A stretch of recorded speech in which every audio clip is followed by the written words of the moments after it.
What is going on, everyone? How are you all doing? This is Carlo here at Mag Crypto, back again for another video. In today's video, we're going to be looking at the end of week market breakdown. So we're going to be covering about 9 or 10 different cryptocurrencies and also looking at the news regarding the SEC and a Bitcoin ETF. So sit back, relax, and let's get the show on the road. Cue the intro.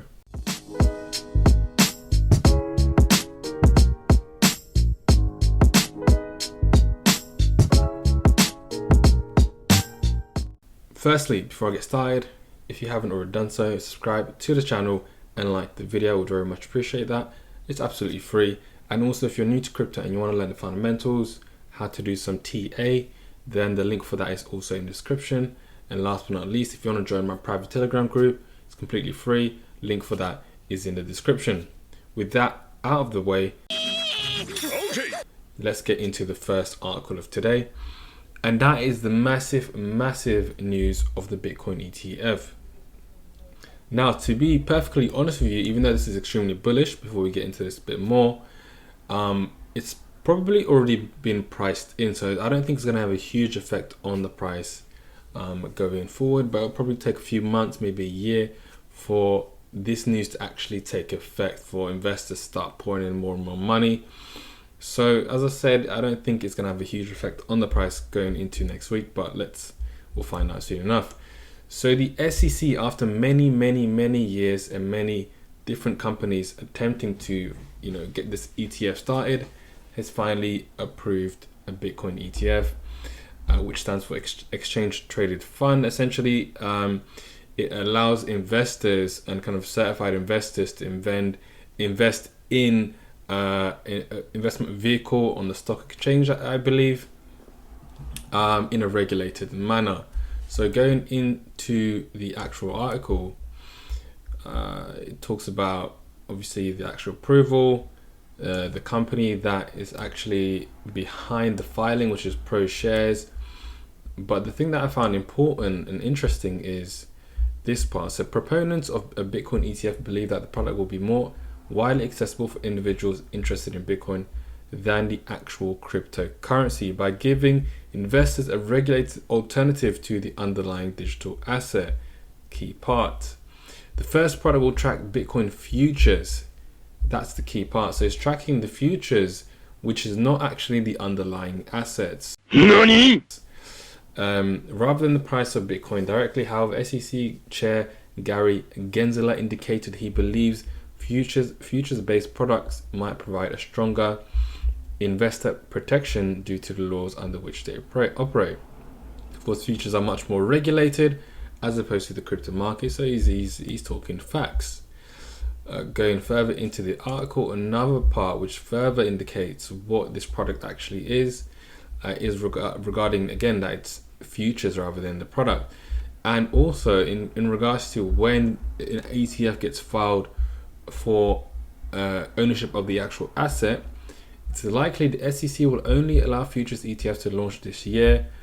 However, Gensler's comments support in a futures ETF in that he will not allow a spot market ETF to launch in the near term. So, to be honest, you'd rather want to own the underlying asset than the futures, if in terms of more security, less volatility, less manipulation. You want to own the asset. So, but that's not going to come, at least not this year, so probably maybe into next year or even later. So very bullish news. Bitcoin ETF, certified investors and funds can start to invest in this product rather than just kind of individual investors. So more money can start pumping in to the Bitcoin market. They are futures, so it's not the underlying price, but it will affect price as well. So now going into the actual breakdown. So let's start with altcoins and then we can work our way back to Bitcoin and Ethereum. So we're doing it in relatively random order. So we have Q&T here, requested by a member. Not too much price data to go by, but enough to kind of see what's going on. So we have clear highs right here at 361 or 360, and then we have somewhat of a low created here at $300. The next major level is around $180. So looking at this, there's somewhat of a counter trend line in play. It's not looking too bullish, I would say, because we had a high and it's created a little bottom. I wouldn't say this is a bullish pattern per se. I would probably say it's probably looking more bearish, that it wants to break below this area and move to the downside. Now the key thing, obviously, what we want to see now is where is it heading. If it breaks past this trend line, this counter trend line, and then attempts another attempt at 355, 360, then we obviously going to turn more bullish. Really? But we want to see if it's going to carry on this trend is it needs to get past 360 with conviction. If it like taps it with a wick and then rejects strongly, then I would say this is definitely looking more bearish. It's probably going to break below this level. The key thing here is it going to break above the counter trend line, or is it going to break below support level? If it breaks below this support level, I mean, to be honest, there's quite a lot of room for it to drop because there isn't many key levels in the way. So it could go anywhere from 300 all the way down to 180. Yeah. Now there are, of course, big numbers in the way, so it could stop at, for example, you see here that the wick went down to 250 or 255, so that could be a level where it turns around at. But in terms of key levels that we can see, there isn't much in the way. Now let's have a look at KAVA and see what that chart is saying. So KAVA on the weekly time frame, it's done on one of my early picks. It's done very well since the start of this run. But to analyze this chart, let's look at the big key numbers, the big swing highs and the big swing lows. So we'll start from here. You can already see this is a very, very key level. Was the resistance? You can see it rejected here, carrying on, it became resistance once again, and now it's become support. You can see 2 wicks have gone through it.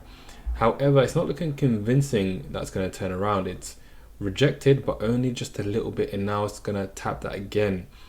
Is there enough, buy orders for it to actually turn around to the upside? I suspect maybe it's going to break below, potentially towards this level right here. It could break even further below towards, I would say, the next major low is going to be around this area. Now you also spot a trend line right here, so it could tap this trend line once again and then turn around. But at the moment it's at a very, very important level, which is around $5. Now of course we've got to mark out the swing highs as well, right there. Next one being around $8.30. So what we want to see is for it to hold this level and then attack that, of course break to the upside and then hold this as support. So it needs to break above and attack the previous all-time high, which it did not too long ago, for it to continue its trend. Otherwise I would say it's probably looking more bearish than bullish. For the bulls to take control, it needs to actually attack this high, or at least this high at 680, and get back above and show some more conviction. Right now it tapped that support level, small reversal again, not showing much impetus, not showing much juice that it's got in the system. It's looking more like it wants to tap it again and break below that support, which would indicate the bears would be in control. Looking at PolkaDOT has had a very, very good week in the past week, especially since the news of the parachain launch which will be very soon. Since then it's broken above a very key level right here. You can see these areas, right? So this top that created around February towards May, so it's broken below one of the key levels, which is that $40. It's just above there. It tried to attack the next level but got rejected. However, if it can stay above $39 to $40, then there's a good chance it can build upon that and probably get to all-time highs. I did say the news of the parachains is giving it a good chance to actually break all-time high. It got as high as 45, but if it closes above this resistance and turns it into support, that's a good chance that it will continue the rally, which has gone on for quite a long time. Maybe get into all-time high and then start reversing. But I would also say that it's getting close to the end of its sort of rally, because it's been going up. It's been rallying since the 19th of July, and that was about 3 months ago. So it's gonna be nearing the end of its trajectory. Next, we'll have a look at its little brother, Kusama, if we can find it.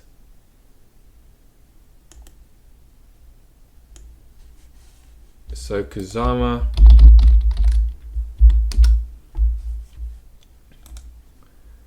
let's get rid of these levels. So similar, we have some major peaks right here at 528, 530. We have quite a few lows, which is currently holding, and the next right here. We can mark this level right here as well. And as simple as that, highs, lows, support and resistance fundamentals. So right now it's holding at an interesting support level around 320 to 330. It dropped initially mid-September, and now it's looking like somewhat of a rising wedge. Now I would say this is probably more of a bearish move rather than a bullish move. So this could be a reversal happening. So if it actually breaks below this trend line and this support level, then I would say there's a good chance that's going to go down towards $260, $265. This could be somewhat of a left head and shoulders, left shoulder, head, and then right shoulder. So be careful with this one. I would say it's looking more bearish than bullish, especially if it breaks below this support level. So that's the key thing we need to watch out for with Kusama. Now let's have a look at BTC, the big daddy, and also Ethereum. Now I did post this in the private Telegram group.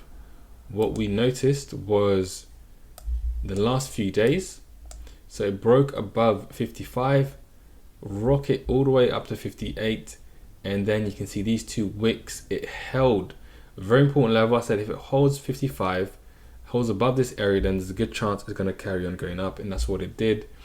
Rocket all the way past 58 towards 60, and now it's starting to reverse.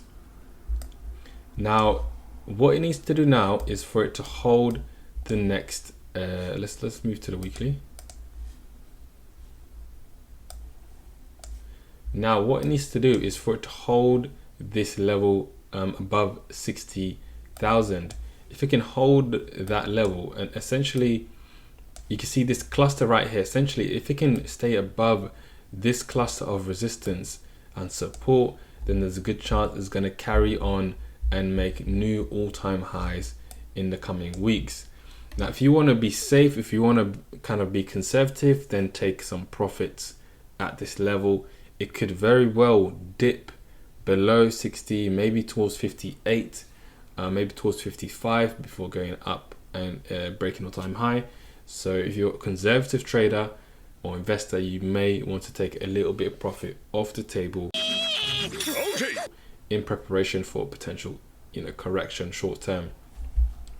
But it's looking very good to continue. Nice measured move up right here. You can see a massive wave, and then the correction, and then another wave.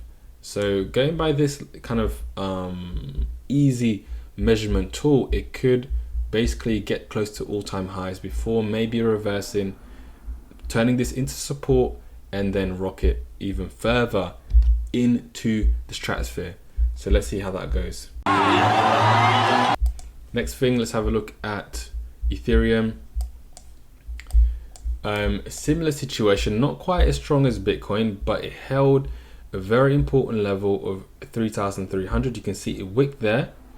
Tried to break below it, but it held that resistance and turned it into support, and then rocket all the way up towards near $4,000. So very encouraging. It still hasn't really taken control like Bitcoin, but it could take the reins of Bitcoin when it starts to slow down more, and then we could see it break above this very important level of 3,900. So you can see these two massive swing highs, clearly strong resistance. As you can see, it rejected and moved all the way down. So when it breaks this level, I think it's going to be a rocket move. Now, what we saw with Bitcoin was a more developed, measured move. We saw the rally, the correction, and then it's almost at the end of its next move. However, Ethereum is not even close. If Ethereum completes this measured move, it could break into new all-time highs towards 5,000. Really? Now, of course, this is a very rough measurement and tool to estimate prediction to predict where it could go. Still, it normally follows in Bitcoin's path. So let's see how it performs going forward. If it breaks 3,900, I'm telling you, this is going to go to the bloody moon. Now, quick look at XRP. XRP hasn't quite performed as Bitcoin and Ethereum. We've got a clear high at 160. The next, I would say, low, we got here at $1 and some change. So we've got that level. Then it's created some new highs around 130. And I'd say those are probably the important levels. We could maybe add this one as well, a smaller high, but that's going to just make it quite, well, actually you can see a wick right there. So right now it needs to, it has, you saw false breakout here, retest of 107, and now as long as it holds, there's a good chance it's definitely going to go towards 130, and then towards 140, and maybe towards 160. So I'd say as long as it holds this level of 105, 106, there's a good chance we're going to see 130 and at least 140. That's, I would say, short term for XRP, but the key is it needs to hold this level of 105. You can also add this as just below the next level of support. So that's going to be about 95, very key level. You can see this high, and then it reversed at that key level. Again, I just want to stress how important it is to just literally look at the highs, look at the lows, highlight that, and then move it across. Those are going to be levels that will be important going forward. Right, what we got next, we have AGIX, one of our, of course, favorites. So AGIX, as predicted, this was looking like a dead cat bounce. We're probably going to see it move towards 25 once again. It tried to reverse at 35. Many rejections. The bears are clearly still in control. So nothing much to say about this except it's going to go towards 25, and then it's going to start building its next move. So if you have AGIX, maybe take a little bit of profit off the table and then reinvest back around 25, 26 cents. Then I would say once it does that, we could easily see a massive move past that towards $1. I'm still very bullish on AGIX. Let's highlight that there. Quite bullish on AGIX. It's still very early on in its trajectory. So if it actually corrects towards 25 cents in the grand scheme of things, it's still doing pretty well. So that's what I expect with AGIX. Next, we will have a look at Luna and then look to close for the day. Otherwise, it's gonna get hella long. So Luna, let's get rid of this. Clear high over here. Let's move that across. This is looking like it's starting to round off, to be just to kind of look at it from a glance. We've got another low right there, holding a support. We can also include this level if it goes that low. Now Luna, of course, we can see massive price appreciation from May. That's a good 10x, a lovely 10x, very, very beautiful to see. But here we can see it's starting to round off. What we need to see if it's going to continue is for it to break this 42 and continue higher. But at the very least, this is looking to tap that again and then break below, and then at least tap 22 and some change before turning around. So this is looking likely to break that level, especially because it's looking like it wants to run out of juice. What we need to see is if the bulls are going to take control again, is to break that level and claim it as support and then carry on to the upside. So I would say very, very easy with Luna. There isn't too much to go by, to be honest with you, at the moment, because it is in new territory. But if it holds this level at the very least and kind of starts consolidating, maybe that's another option where it can the bulls can still be in control. If it starts to consolidate and then eventually, build enough energy to break to the upside, also a good option. But the key part is if the bulls is to remain in control, then this needs to hold. That's the key part. Can't say anything else about that. Okay. Lastly, a quick look at MOVR, and then we'll actually close for the day. So as mentioned, I added another position here.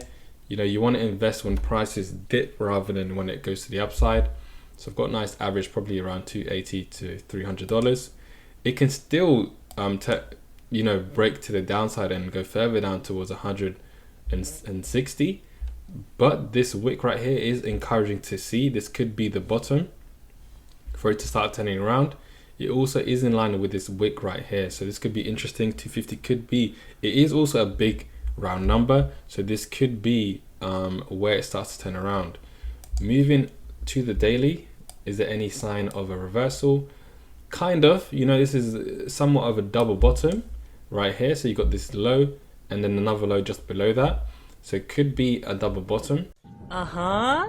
What we want to see is for it to break above this top right here, and also to break above the counter trend line. It needs to get past this counter trend line. This would probably be a bit more accurate. This counter trend line, and then to start building on that.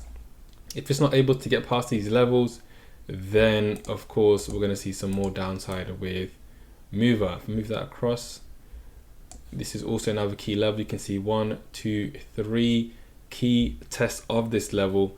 This is going to be 300 is going to be another important level that I need to get past. Otherwise, we're going to see more downside towards the lower levels of 160. So keep your eye out on that. That'll be it for the day. Hopefully you got some value from that. As always, if you want me to cover any of the cryptos that you are interested in, just drop me a DM, add me on Telegram, or join my Telegram group, and then DM me on that. So that'll be it for today. See you in the next one. Peace.